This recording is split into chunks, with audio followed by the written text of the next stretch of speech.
Good morning বন্ধুরা, সবাই কেমন আছো?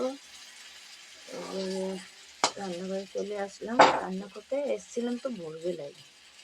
ভোরবেলা লেটে উঠছি তো, যার জন্য তোমাদের সঙ্গে ওইটা ভিডিওটা শেয়ার করতে পারি না। আজকে দেরি হয়ে গেছে, অত রাত্রে শোয়া হয়তো 12টা, 12:30, একটা প্রায় বেশি যায়। খেতে খেতে দোকান থেকে এসে আবার আমার বর চলে গেল। তাড়াতাড়ি করে ভাত ডাল বেগুন ভাজা রুটি করে দিয়েছি।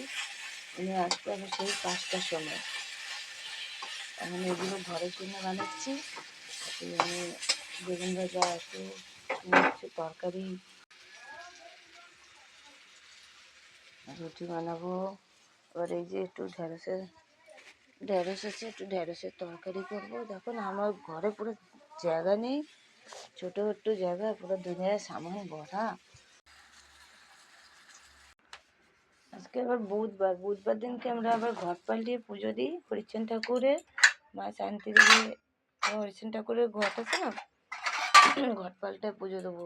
একটু সময়ও লাগে। আবার এসে দোকানেরটা গুছাবো। এখন রান্নায় গেলে আবার দোকানের জন্যে সামান কিনতে যেতে হবে। তো ভাগ্যিস কালকে রাত্রে কিনে আনছিল লঙ্কাগুলো, আর বেগুন একটা ঠেলা থেকে নিয়ে নিয়েছিলাম। আমি ব্যাস মুদি সোদার সামানগুলো আনবো, তেল বেসন এগুলো। চলো ঠিক আছে, গিয়ে আমি 7:30 প্রায় বাজতে যাই গিয়ে আমার ছেলে মেয়েকে ডেকে আনি। এদিকে আমার বড় যা কাজ করতেছে, উনিও ভোরবেলা কাজে যাবে। যেখানেই আছে উনি সামনে তাকিয়ে আছে আমাদের। ঠিক আছে,